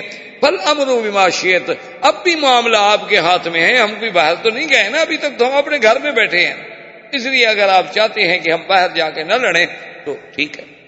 حضور نے فرمایا ما ينبغي لنبی، اللہ کے نبی کی یہ شان نہیں ہوتی کہ وہ جب جنگ کے لیے ایک دفعہ تیاری کر لے اور لباس پہن لے اور اس کے بعد پھر شک کرے اور تردد کرے، اب چلو بس جو اللہ کو منظور ہے وہی ہو۔ اور اللہ بھی تو فیصلہ فرما چکے تھے نا کہ امتحان تو ہونا ہے۔ اب یہ دونوں لشکر جو ہیں مقام احد آپ نے دیکھا ہے، جبل احد، یہ وہ عظیم جبل ہے جس کو اتنا بڑا شرف ملا ہے کہ حضور پاک کا محبوب ہے، اور یہ بھی اللہ کے نرالے فیصلے ہیں، آدمی کی سمجھ سے بالا تر ہیں۔ اس لیے مسلمان کا کام یہ ہوتا ہے کہ وہ تقدیر کے ہر فیصلے پہ سر جھکا دے، بات سمجھ آ جائے تو آمنا، نہ سمجھ آ جائے تو ہمارے عقل کا قصور ہو سکتا ہے، اللہ کی حکمت میں تو کوئی قصور نہیں ہو سکتا۔ یعنی سب سے بڑا پہاڑ جو محبوب پہاڑ ہے حضور کا وہ احد ہے، اور اسی محبوب میں ہی محبوب کو شکست ہوئی۔ حضور صلی اللہ علیہ وسلم جب احد کے لیے تشریف لے گئے، وہاں پہنچنے کے بعد آپ نے اپنے صحابہ کو بلایا اور ان میں سے 70 صحابہ کی آپ نے ڈپٹی لگائی کہ تم یہ دیکھ لو کہ یہ سامنے دو پہاڑوں کے درمیان میں تھوڑا سا فاصلہ ہے، جسے کہا جاتا ہے کہ یہ راستہ ہے، درہ ہے، ایک تو ہے نا پہاڑیوں ملا ہوا ایک جگہ، ایک تھوڑا سا پہاڑ میں فاصلہ۔ حضور نے فرمایا کہ دیکھو تمہاری ڈیوٹی یہ ہے کہ تم لوگوں نے اس مقام پر ہی رہنا ہے بس۔ حتیٰ کہ حضور نے اتنے سخت لفظ بھی فرمائے کہ اگر ہم سب کے سب قتل ہو جائیں اور جنگل کے بھگیاڑ آ کر ہماری بوٹیاں نوچ رہے ہوں تب بھی آپ نے یہ جگہ نہیں چھوڑنی، آپ لوگوں نے یہیں کھڑے رہنا ہے۔ انہوں نے کہا یہاں سے ٹھیک۔ اسی طرح پھر صحابہ میں رضوان اللہ علیہم اجمعین میں کچھ میسرا، کچھ میمنہ اور کچھ کی درے پہ ڈپٹی لگی۔ ابو سفیان بھی آ گیا، اور ابو سفیان پورے قافلے کی قیادت کر رہا تھا، اور جنگ کی قیادت جو تھی وہ خالد بن الولید کر رہے تھے۔ خالد ولید ابھی مسلمان نہیں ہوئے تھے، اور یہ تو تاریخ جانتی ہے کہ خالد بن الولید جیسا جنگجو آدمی اور جنگ کا ماہر کہ جس کے جنگی کارناموں کو تو قیصر اور کسریٰ نے اور روم نے اور سب نے تسلیم کیا، کہ اتنا اچھا جنگ لڑنے والا لڑانے والا آدمی ہم نے نہیں دیکھا دنیا۔ اب جناب مسلمانوں کی اور کفار کی حرب شروع۔ اچھا خدا کی قدرت دیکھیں کہ کافروں کا جب آدمی آیا پہلی مبارزت میں تو کافر کا آدمی مارا گیا، ان کا دوسرا آدمی آیا وہ دوسرا بھی مارا گیا، تیسرا آدمی آیا وہ تیسرا بھی مارا گیا۔ اب کافر گھبرا گئے پھر کہ بھئی یہ کیا ہوگا، یہ تو پھر ہمارے لیے یہاں بھی کوئی خاص ہماری اتنی قوت ہے، اتنی طاقت ہے۔ انہوں نے کہا کہ چلو ہم ایسا کرتے ہیں کہ ایک ہجوم کرتے ہیں۔ جب انہوں نے پہلا ہجوم کیا اور مسلمانوں نے جم کر مقابلہ کیا، ہجوم بھی شکست کھا گیا ان کا، حتیٰ کہ کیفیت یہ ہو گئی کہ کافروں نے بھاگنا شروع، یعنی بالکل منتشر ہو گئے، ان کا آپس میں ایک دوسرے سے لنک بھی نہیں رہا، یعنی 50 آدمی یہاں سے آ رہے ہیں تو 200 آدمی ادھر سے آ رہا ہے تو 300 ادھر سے آ رہا ہے تو 100 ادھر سے آ رہا ہے، اور جو آ رہے ہیں مسلمان تیروں کی باڑ پہ رکھ رہے ہیں، اور جو آتا ہے وہ گرتا جا رہا ہے، تو انہیں بھاگنا چاہیے۔ اللہ کے قرآن میں جیسے غزوہ بدر کے بارے میں اللہ نے قرآن میں آیات نازل فرمائی ہیں، غزوہ احد میں اس سے بھی زیادہ تفاصیل اللہ کے قرآن میں ایک ایک کلمے کی تفسیر موجود ہے، اور جس بندے کے سامنے سیرت رسول کا پہلو نہ ہو وہ ان آیات قرآن کو سمجھ ہی نہیں سکتا۔ اب جب کافر بھاگنے لگے، منتشر ہونے لگے، ان کی قوت جو تھی وہ یعنی منتشر ہو گئی، طاقت ان کی ختم ہونے لگی، تو اب وہ جب دوڑے تو جو لوگ صحابہ اس درے پر پہرا دے رہے تھے ان نے اپنے انچارج سے کہا، اپنے اس امیر سے کہا کہ دیکھیں حضور پاک کا حکم تھا کہ ہم نے اس درے کو نہیں چھوڑنا، چاہے کوئی ہماری بوٹیاں بھی نوچ لے، تو سیدھی بات ہے کہ وہ تمہارا یہ تھا کہ جب جنگ ہو، اب تو کافر سارے بھاگ رہے ہیں، وہ تو بھاگ گئے، تو ہم مال غنیمت میں بھی کیوں شریک نہ ہو جائیں؟ تو اس امیر نے کہا کہ نہیں، حضور کا حکم تھا کہ ہم نے اس درے کو نہیں چھوڑنا، لہذا تم ایسا نہ کرو۔ انہوں نے کہا اللہ کے بندے بات کو سمجھو، مقصد یہ تھا کہ جنگ میں جب تک خطرہ ہے، جب تک خوف ہے، کوئی آدمی تاکہ ادھر سے آ کر ہم پر حملہ نہ کر دے، لیکن جب کافر جنگ ہار گئے، شکست کھا گئے، دیکھا نہیں وہ تو بھاگ رہے ہیں۔ انہوں نے کہا کہ نہیں، لیکن صحابہ نے بات نہ مانی، جس وجہ سے اللہ کی طرف سے یہ عتاب آیا کہ اللہ کے نبی کی نافرمانی۔ لیکن علماء نے بڑی ایک عجیب بات لکھی ہے، انہوں نے کہا کہ ابلیس نے آدم کے سجدے کے لیے نافرمانی کی، قیامت تک لعنت کا مستحق بن گیا، اور صحابہ نے صرف اپنے امیر کے حکم کی نافرمانی کی تو 70 صحابہ شہید ہو گئے، اور ہم صبح سے لے کر شام تک نبی کی نافرمانیاں کرتے ہیں، اور پھر ہمارا خیال یہ ہے کہ نہیں ہم تو بڑے عاشق رسول ہیں اور ہم تو بالکل جنت کے ٹھیکیدار ہیں، جنت تو بنی ہمارے لیے۔ کبھی ہم نے بھی سوچا ہے کہ بھی ہماری تو ہر قدم پہ عصیاں ہے، ہماری تو ہر قدم پہ نافرمانی ہے حضور پاک کی، ہمارے لباس میں، ہماری صورت میں، ہماری سیرت میں، ہمارے گھریلو ماحول میں، ہمارے بچوں میں، اٹھنے میں، بیٹھنے میں، تمام معاملات میں۔ الا قلیل من عبادی الشکور، بہت کم بندے ہوں گے جو اللہ کی شریعت کے مطابق اپنی زندگی گزار رہے ہیں، جن کو اللہ نے نصیب کیا پتہ نہیں کتنے، 1% بھی شاید نہ ہوں۔ تو بہرحال جب وہ صحابہ وہاں سے ہٹے، خالد بن الولید اسی انتظار میں تھا، وہ دیکھ رہا تھا، اس نے اپنی منتشر قوت کو اکٹھا کیا اور لوگوں کو غیرت دلائی۔ وہ کیا ہو گیا ہے، کیوں بھاگے جا رہے ہو؟ کمال کی بات ہے، تمہارے سامنے چند ایک آدمی مسلمان ہے، کیونکہ حضور جب نکلے تو 1000 کا لشکر، ادھر 3000 کا لشکر، 350 آدمی عبداللہ ابن ابی ابن ابی سلول منافق کی جماعت کا آدمی تھا، وہ واپس آ گیا۔ اس نے کہا ہم تو نہیں لڑتے۔ انہوں نے کہا کیوں؟ نے کہا بھی قتال تھوڑی ہے، یہ تو قتال نہیں، اگر قتال ہوتی تو ہم لڑتے، یہ کوئی قتال ہے کہ 3000 آدمی کے سامنے 400-500 آدمی لے کے چلے جاؤ، یہ کیا بات ہے؟ وہ بھاگے۔ اب 350 آدمی جب نکل جائے 1000 میں سے تو 650 آدمی باقی رہے، تو ان کی بھی تو قبر ٹوٹ گئی۔ آدمی کے حوصلے تو ہار جاتے ہیں نا جب آپ ایک جماعت جا رہے ہیں اور آدھے آدمی ٹوٹ جائیں۔ تو ایک تو مسلمانوں پر اس کا اثر تھا، دوسرا خالد بن ولید نے اپنی بکھری ہوئی قوت کو جمع کیا، اسی طرح سے حملہ آور ہوا۔ وہ تو جب حملہ آور ہوا، مسلمان تو بیچارے گویا کہ یوں سمجھے نا کہ بھی وہ تو انتظار میں پھر بیٹھے ہوئے تھے، کیونکہ وہ تو اپنی تلواریں پھینک چکے، ہر چیز ختم ہو گئی، وہ تو مال غنیمت جمع کر رہے ہیں، بڑے آرام سے بھاگ رہے ہیں، دیکھ رہے ہیں۔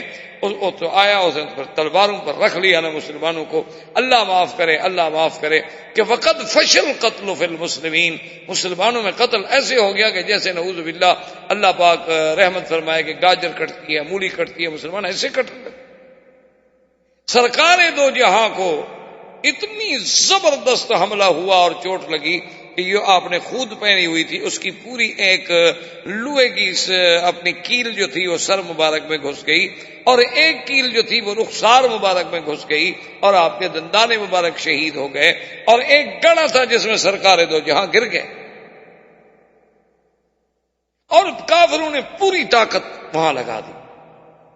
لیکن اللہ تبارک و تعالی نے جن کو توفیق بخشی تھی، صحابہ نے بھی پھر اپنی جان وہی لگا دی، حتیٰ کہ ابو طلحہ یعنی وہ صحابی ہیں کہ جنہوں نے حضور سرکار دو جہاں کو کافروں کے تیروں سے بچانے کے لیے یعنی اپنی ڈھال دی، ڈھال ٹوٹ گئی، ہاتھ دیا، اپنا بدن اوپر گرا دیا کہ میں چھل نہیں ہو سکتا ہوں، لیکن اللہ کے نبی تک اب میں کوئی تیر نہیں آنے دوں۔ صحابہ جناب ایک پہ ایک بیچارے گر رہے ہیں، لیکن حضور صلی اللہ علیہ وسلم کے تحفظ کے لیے صحابہ نے بھی جان کی بازی لگا دی۔ سیدنا ابو بکر، سیدنا عمر، سیدنا علی، سیدنا حمزہ، بڑے بڑے جنگجو صحابہ، حضرت سعد، عبد الرحمن بن عوف، سب نے پھر اپنا زور لگایا، کافروں کا وہاں سے زور ٹلا۔ اب وہ حضور کو لے کر سامنے پہاڑ چونکہ قریب تھا، چاہتے تھے کہ کسی طرح پہاڑ پہ ہم چڑھ جائیں تاکہ ان سے دور تو ہو جائے نا، تاکہ کچھ حضور سانس تو لے سکیں، لیکن خون اتنی جاری تھا کہ خون بند نہیں ہوتا، اور وہ جو کیل لگی تھی وہ نکل نہیں رہی۔ صحابہ گھبرا گئے کہ اتنے خون نکل جانے کے بعد کیا ہوگا۔ تو عبد الرحمن ابن عوف جو ہیں انہوں نے آ کر زور لگایا، لیکن نہیں لگا۔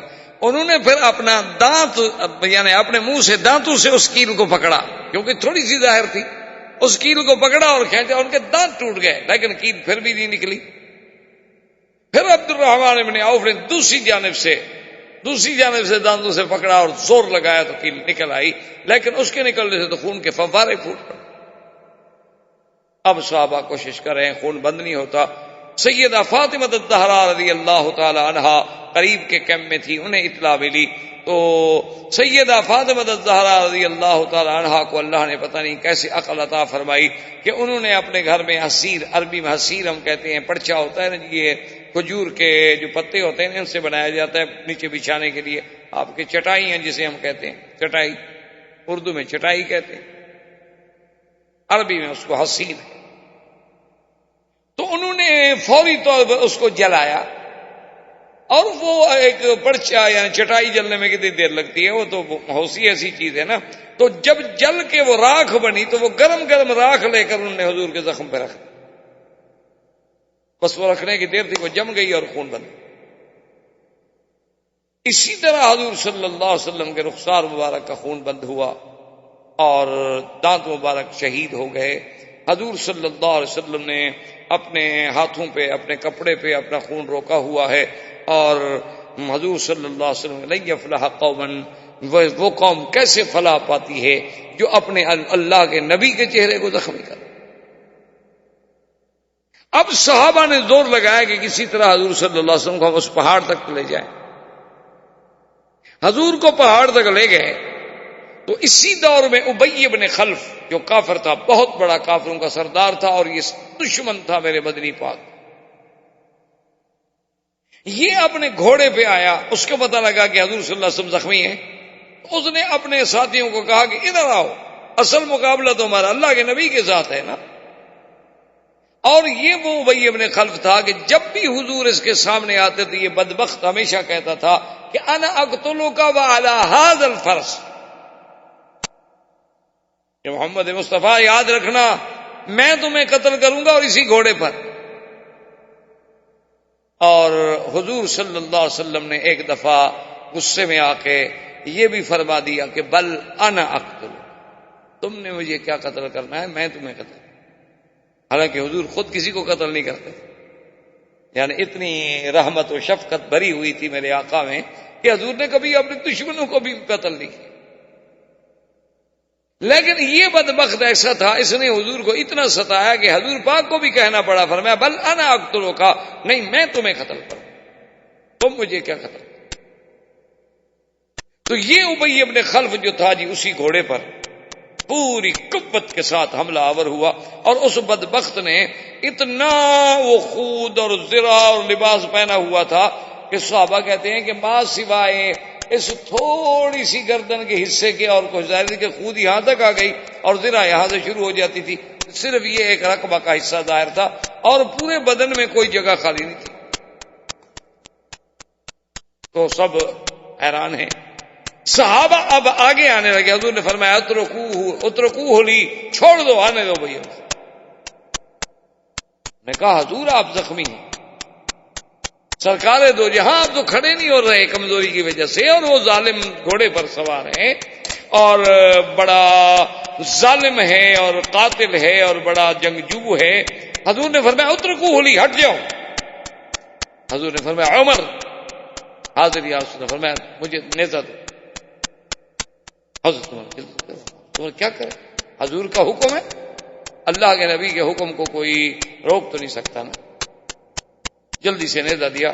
تو صحابہ کہتے ہیں کہ حضور نے ایسے نیزہ پکڑا اور نیزہ پھینکا اس ظالم کی طرف.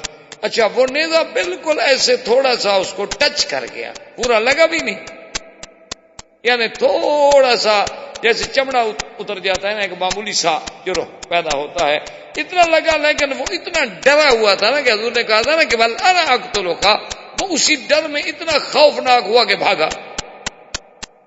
اس کے جو ساتھی اس کے ساتھ وہ بھی بھاگے، الٹے پاؤں بھاگا اور جا کے جناب دور معسکر الکفار، جہاں ان کا پورے لشکر کا پڑاؤ تھا، اس کے اندر جا کے وہ گھوڑے سے اترا اور رو رہا ہے اور چیخ رہا ہے جانوروں کی طرح. تو سارے اکٹھے ہو گئے. نے کہا کیا ہو گیا بھائی تمہیں؟ نے کہا بھائی تمہیں کیا ہو گیا؟ انہوں نے کہا مجھے نبی نے قتل کر دیا. زندہ بیٹھے ہو، کہاں قتل ہو گئے ہو؟ بدبخت سامنے تو بیٹھے ہو. لالا قتلنی رسول اللہ. نے کہا پاگل آدمی، زندہ بیٹھے ہوئے ہو، کیا ہے تمہیں؟ انہوں نے کہا دیکھو دیکھو. نے کہا یہ کوئی شرم نہیں آتی، یہ کوئی زخم ہے جیسے بندے مر جاتے ہیں. ایک خراش لگ گئی ہے، لگ گئی، بات ختم ہو گئی. انہوں نے کہا کہ نہیں، جو نبی نے کہا ہے نا، بس قتلنی محمد، مجھے تو محمد مدنی نے مار دیا. بس خدا کی قدرت ہے، یہی زخم ایسا اس کو لگا کہ وہ چند دنوں کے اندر اندر مر گیا. فقتلہ رسول اللہ. اور اسی واقعے میں اب جناب مسلمانوں کی ہزیمت کا تو یہ عالم تھا. اللہ تبارک و تعالی رحمت فرمائے کہ 70 صحابہ شہید ہوئے. کافروں کے کل 22 آدمی مارے گئے. صحابہ میں سے 70 شہید ہو گئے. اور سیدنا حمزہ رضی اللہ تعالی عنہ عم رسول اللہ، حضور صلی اللہ علیہ وسلم کے چچا جو ہیں، تو ہندا وحشی کو لے کر آئی اور حضرت حمزہ کی لاش تلاش کی. اور لاش تلاش کرنے کے بعد آپ کے کان کو کاٹا، آپ کے ناک مبارک کو کاٹا، آپ کے چہرے پہ زخم لگائے، آپ کے پیٹ کو چاک کیا، اور اندر سے کبد، آپ کا جگر جو تھا وہ نکالا اور چبانے لگی. چونکہ اس نے قسم کھائی تھی کہ میں حمزہ کا جگر چبا کے کھاؤں گی، کیونکہ انہوں نے ہی عتبہ شیبہ اس کے خامد کو اور باپ کو اور بھائی بیٹے کو مارا تھا جنگ بدر میں. تو اس عورت کے اندر انتقام تھا. قبائل کے لوگ تھے نا، سردار تو تھے لوگ، قوم تو تھی نا. یہ الگ بات ہے کہ کافر تھے، دشمن تھے، لیکن ان میں اپنی خون اور اپنے خون کا بدلہ اور اپنے بڑوں کا بدلہ لینے والی بات تو ان کے گھٹی میں پڑی ہوئی. تو لیکن خدا کی قدرت ہے کہ سیدنا حمزہ کے قبض کو چبا نہ سکی، کھا نہ سکی. بڑی کوشش کی کھانے کی، لیکن جو زور لگایا وہ نہ چبا سکی، تو وہیں پھینک کے پھر چلی گئی. تو جب حضور لاشیں دیکھتے ہوئے آئے اور سیدنا حمزہ کی لاش پہ پہنچے، صحابہ کہتے ہیں فبکا رسول اللہ حتی ابکانا، حضور خود اتنی رو پڑے کہ ہم سب رو. اس حالت ہم و رسول اللہ سیدنا حمزہ بطن من ابطال الاسلام. اور صرف سیدنا حمزہ رضی اللہ تعالیٰ عنہ کو نہیں بلکہ کئی صحابہ کو نعوذ باللہ ان کافروں نے مسلح کیا کہ ٹکڑے ٹکڑے کر دیا، ہاتھ کاٹ لیا، پاؤں کاٹ لیا، کان کاٹ لیا. وہ بدر کا ایک جوش جو تھا اس کا بدلہ لے رہے. حضور پاک نے حکم دیا کہ سب صحابہ کو ان کی لاشیں اکٹھی کی جائیں اور ان کو کوئی عہد سے باہر نہ لے جائے. اسی اسنا میں ایک صحابی تھے میرے آقا کے جن کا نام تھا حضرت حنزلہ رضی اللہ تعالی. ان کی بیوی بیچاری پردے کے ساتھ ڈھونڈتی ڈھونڈتی آئی. انہوں نے کہا کہ یا رسول اللہ، میں ایک اپنے خاوند کا ایک پیغام ہے دینا چاہتی ہوں. اصل بات یہ ہے کہ ہماری شادی کو ایک دن بھی نہیں گزرا تھا، ابھی ایک رات ہی گزری تھی کہ صبح اعلان ہو گیا آپ کا جنگ احد کا. تو میرے خاوند جو تھے وہ ہم میاں بیوی ملے تھے، تو ابھی غسل کے لیے جا رہے تھے کہ اعلان آ گیا، تو انہوں نے غسل چھوڑ دیا. اسی وقت انہوں نے کپڑے پہنے، انہوں نے کہا کہ میں احد جا رہا ہوں. اور اگر میں شہید ہو جاؤں تو اللہ کے نبی کو خبر دے دینا کہ مجھے غسل کی ضرورت ہے، کیونکہ شہید کو تو غسل نہیں دیا جاتا، شہید کو تو غسل دینے کی کوئی ضرورت ہی نہیں ہوتی، لیکن یہ ہے کہ مجھے تو شرعاً غسل کی ضرورت ہے نا، غسل جنابت کی ضرورت ہے۔ تو حضور نے جی پتہ لگا ہے کہ حنظلہ شہید ہو گئے، تو آپ نے فرمایا کہ تمہارا شوہر بھی شہید ہو گیا، لیکن نے کہا کہ بیٹی حنظلہ کو غسل دینے کی ضرورت نہیں۔ نے کہا لماذا یا رسول اللہ؟ حضور نے فرمایا میں نے اپنے آنکھوں سے دیکھا ہے کہ اللہ کے فرشتے میرے صحابی کو غسل دے رہے ہیں۔ صحابہ کہتے ہیں جب ہم گئے تو آپ کے بالوں سے پانی ٹپک رہا۔ اسی طرح حضرت جعفر طیار، بڑے بڑے لوگ میرے مدنی پاک کے آقا انعامدار کے پروانے، اتنے شہید ہوئے، اور یہی وہ موقع ہے کہ ابو سفیان ایک پہاڑ پہ چڑھ گیا، کیونکہ جنگ تو اب وہ جیت چکے تھے، پانسا پلٹ چکا تھا۔ اب ان کے جو بکھڑے لوگ تھے، جو دور بھاگ گئے تھے، ڈر گئے تھے، وہ بھی واپس آ گئے، اور پہاڑ پہ چڑھ کے بلند آواز سے کہنے لگا افیکم محمد، بھئی تم میں محمد مصطفیٰ ہیں۔ حضرت عمر کا خون کھولا، حضور نے لا تجیب، کوئی جواب نہیں۔ اس نے دوسرا سوال پوچھا افیکم ابو بکر، ابو بکر ہیں؟ حضور نے فرمایا لا تجیب، کوئی جواب نہیں۔ اس نے تیسرا سوال کیا، اس نے کہا افیکم عمر، کیا عمر ہیں؟ حضور نے فرمایا لا تجیبوا، جواب نہ دو۔ اب دیکھیں خدا کی قدرت ہے، کافر ہے، جنگ ہے، لیکن ان کے دماغ میں یہ کس نے ڈالا تھا کہ نبی کے بعد ابو بکر کا پوچھو؟ یہ اللہ نے جو فیصلے کیے ہیں انہیں دنیا کی کوئی طاقت بدل سکتی؟ اللہ نے جو سلسلہ رکھا تھا کہ میرے نبی کے بعد خلفاء اسی ترتیب سے ہوں گے، خدا کی قدرت ہے، کافروں کے منہ سے بھی اسی ترتیب سے نکلتے تھے۔ اس کے بعد وہ خوش ہو گیا، کہنے لگا ان قتلوا جميعا فاعلوا حبل، کہ یہ سب اگر قتل ہو گئے تو آج ہمارا خدا حبل جو ہے بلند ہو۔ حضرت عمر نے کہا حضور اب تو صبر نہیں ہوتا، اب آپ فرمائیں تو جواب دو۔ آپ نے کہا ہاں جواب دو، اللہ اعلی واجل۔ اس نے کہا نا اعلو حبل، اس نے فرمایا تم کہو اللہ اعلی واجل۔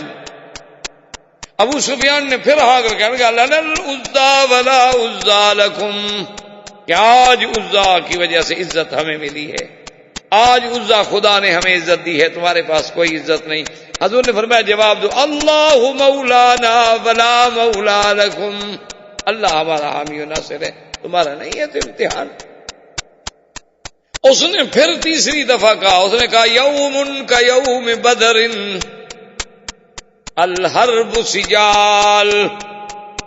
ابو سفیان نے کہا مکے والوں، مدینے والوں سن لو کہ آج کا بدلہ، آج کا دن اس دن کے برابر ہو گیا جو بدر میں تم نے ہم سے انتقام لیا تھا، آج ہم نے بدلہ لے لیا۔ اور یاد رکھو جنگ جو ہے وہ تو ایک ڈول ہے، کوئی بھی کھینچ سکتا ہے۔ حضور پاک نے فرمایا کہ جواب دو۔ حضرت عمر نے جواب دیا، انہوں نے فرمایا کہ لا قتلاکم فی النار وقتلانا فی الجنت لسنا سوا۔ آپ نے فرمایا کہ جواب دو کہ ہمارے جو قتل ہو گئے وہ تو جنت میں گئے، تمہارے جہنم میں برابر کیسے ہو سکتے ہیں پاگلو؟ ٹھیک ہے ہمارے بندے شہید ہو گئے، لیکن ہمارا کیا نقصان ہو گیا؟ اب جناب ابو سفیان نے اپنے لشکر کو حکم دیا کہ بھئی ہم نے جنگ جیت لی ہے تو اب چلیں۔ یہ واپس چلا اپنے پورے قافلے کو لے کر، یہ پہنچے مقام ابوا پر۔ مقام ہے ابوا، مکہ اور مدینے کے درمیان میں ایک جگہ ہے، اس کا نام ہے ابوا۔ یہ وہی جگہ ہے جہاں حضور صلی اللہ علیہ وسلم کی والدہ دفن ہے۔ یہ مکے اور مدینے کے راستے میں، لیکن یہ مین روڈ سے اندر جانا پڑتا ہے، اور وہ راستہ اب بھی کچا ہے، مشکل ہے، یعنی عام گاڑی نہیں جا سکتی۔ ہاں البتہ کوئی جیپ شیپ ہو، مضبوط گاڑی ہو، فور ویلر ہو جاتی ہیں، ورنہ یہ عام کاریں ہمارے وہاں نہیں پہنچتی۔ تو وہ مقام ہے ابوا۔ اس پر جب پہنچے سارے کافر رک گئے، ابو سفیان رک گیا، رات ان نے اطمینان سے رات گزاری، صبح اس نے تقریر کی، اس نے کہا کہ بھئی ہم تو بڑی غلطی کر بیٹھے۔ انہوں نے کہا کیوں؟ انہوں نے کہا یہ کیا جنگ ہوئی بھئی؟ ہم نے تو نہ تو کوئی مال غنیمت ہمیں ملا، نہ ہم نے مدینہ منورہ پہ قبضہ کیا، نہ ہم اللہ کے نبی کو شہید کر سکے، نہ ابو بکر و عمر کو شہید کر سکے، تو جنگ کیا جیت کے ہم آ رہے ہیں واپس؟ بھئی ہم نے جب جنگ جیت لی، ان کے 72 آدمی شہید ہو گئے اور وہ بالکل حوصلہ ہار گئے، یہی تو وقت تھا نا کہ ہم مدینہ منورہ پہ قبضہ کرتے، تو مدینے پہ بھی قبضہ نہ ہو سکا، مال غنیمت بھی نہ ملا، اور پھر جس اللہ کے نبی سے ہم بدلہ لینے آئے تھے وہ اللہ کا نبی بھی اسی طرح زندہ موجود ہیں، ابو بکر و عمر بھی موجود ہیں، تو ہم نے کیا کیا ہے؟ واپس چلو، ہم مدینے پر قبضہ کریں، اس موضوع کو، اس قصے کو ختم کریں ہمیشہ۔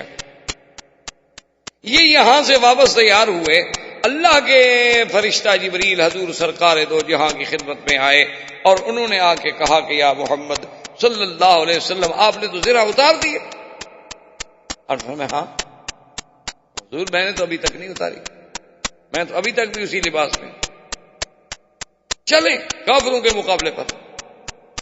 دیکھیں فوراً شکست ہوئی ہے، ابھی یعنی کتنا، 1 دن 2 دن بھی نہیں گزرے، حضور نے حکم دیا کہ سب مسلمان تیار ہو جاؤ، لیکن شرط یہ ہے لا یشارکنا الا من شارک فی احد، اب ہمارے ساتھ جنگ کے لیے صرف وہ جائیں گے جو احد میں ہمارے ساتھ تھے، اور کوئی نہیں جائے گا۔ عبداللہ ابن ابی ابن سلول آیا، اس نے کہا کہ یا رسول اللہ میں بھی اب 300 آدمی لے کے چلتا ہوں، میں بھی آپ کے ساتھ چلتا ہوں۔ آپ نے فرمایا نہیں، تم نے جب احد میں ہمارا ساتھ چھوڑ دیا ہے تو اب ہمیں تمہاری مدد کی ضرورت نہیں، صرف وہ جائیں گے الذین شارکوا فی احد، جنہوں نے احد کے معرکے میں شرکت کی ہے وہ جائیں بس۔ حضور صلی اللہ علیہ وسلم کا قافلہ فوجیوں کا چلا، اور یہ چلتے ہوئے ہمارا الاسد ایک جگہ کا نام ہے، یہ وہاں پہنچا۔ وہاں آ کر حضور پاک نے کچھ قیام کیا تھا کہ کچھ سستا لیں، کچھ سانس لے لیں، اور اکثر تو زخمی تھے، کسی کا بڑا زخم تھا، کسی کا چھوٹا تھا، لیکن اکثر تو زخمی تھے۔ وہ سارے جنگ احد تو بھی 2 دن پہلے لڑے تھے۔ حضور صلی اللہ علیہ وسلم وہیں روکے تھے۔ ابو سفیان نے سوچا، اس کو خبر ملی کہ خرج رسول اللہ صلی اللہ علیہ وسلم، حضور آ گئے، تو صحابہ کے ساتھ حضور تو پھر حملہ کر رہے ہیں۔ اس نے کہا بھئی یہ تو عجیب بات ہو گئی، یہ تو کمال ہو گیا کہ 2 دن پہلے ان کو اتنی بڑی شکست ہوئی، اتنی بڑی ہزیمت ہوئی، اور 2 دن کے بعد فوری طور پر وہ ہمارے تعاقب کے لیے تیار بھی ہو گئے، تو یہ مسئلہ بہت ہی کوئی خطرناک ہے، اور اب ہمارے لیے تو ایک اور موت ہو گئی کہ ہم کیا منہ لے کر مکے جائیں؟ لوگ تو کہیں گے وہ تو تمہارے پیچھے تھے، تم بھاگ آئے ہو، تو فرار بھی تو ہمارے مقدر میں لکھا گیا، نہ تو ہم مدینہ منورہ پہ قبضہ کر سکے، نہ سرکار دو جہاں کو شہید کر سکے، نہ ابو بکر عمر کو شہید کر سکے، اور اب وہ تو مدینے سے نکل کر ہمارے تعاقب میں آ رہے ہیں اور ہم بھاگ رہے ہیں۔ تو ساری زندگی لوگ ہمیں تانا دیں گے کہ اچھے آدمی سے 3000 کا لشکر لے کے گئے اور بھاگ بھی تم آئے۔ اس نے ایک آدمی تھا بنو خزاعہ کا، خزاعی، اس کو بھیجا کہ تم جا کر کچھ ایسی کہانی بناؤ کہ مسلمانوں کے دل میں ایسا روب پڑ جائے نا کہ بس وہ ڈر جائیں اور رک جائیں، ایسا نہ ہو کہ ہمارا تعاقب کرتے کرتے آ جائیں اور ہم مارے جائیں، ہم تو گئے۔ بنو خزاعی وہ گھوڑے پہ دوڑا اور آیا، حضور پاک صلی اللہ علیہ وسلم ہمراہ الاسد میں ٹھہرے ہوئے تھے، تو ملا اور حضور نے فرمایا کہ کیا حال ہے قریش کا؟ انہوں نے کہا یا رسول اللہ قریش تو بالکل تیار ہیں جنگ کے لیے، اور اب تو اور ان کو بڑی کمک پہنچی ہے، احابیش سے اور فلاں قبیلے سے اور فلاں قبیلے سے اور فلاں قبیلے سے، وہ تو احد سے بھی زیادہ طاقت لے کے آ رہے ہیں۔ اس کو قرآن پاک نے، اللہ نے قرآن میں فرمایا الذین قال لهم الناس ان الناس قد جمعوا لكم فاخشوهم، اللہ نے فرمایا کہ جب لوگوں نے آ کے خبر دی کہ دشمن تمہارے لیے بہت بڑا لشکر اب تیار کر چکا ہے، ڈرو۔ فزادہم ایمانا، صحابہ کی یہ بات سن کر بجائے ڈرنے کے اور ایمان بڑھ گیا اور ان کی زبان سے نکلا قالوا حسبنا اللہ ونعم الوکیل۔ احباب کرام، اس کے بعد اب آپ اس مبارک سلسلے کی CD نمبر 19 سماعت فرمائیں۔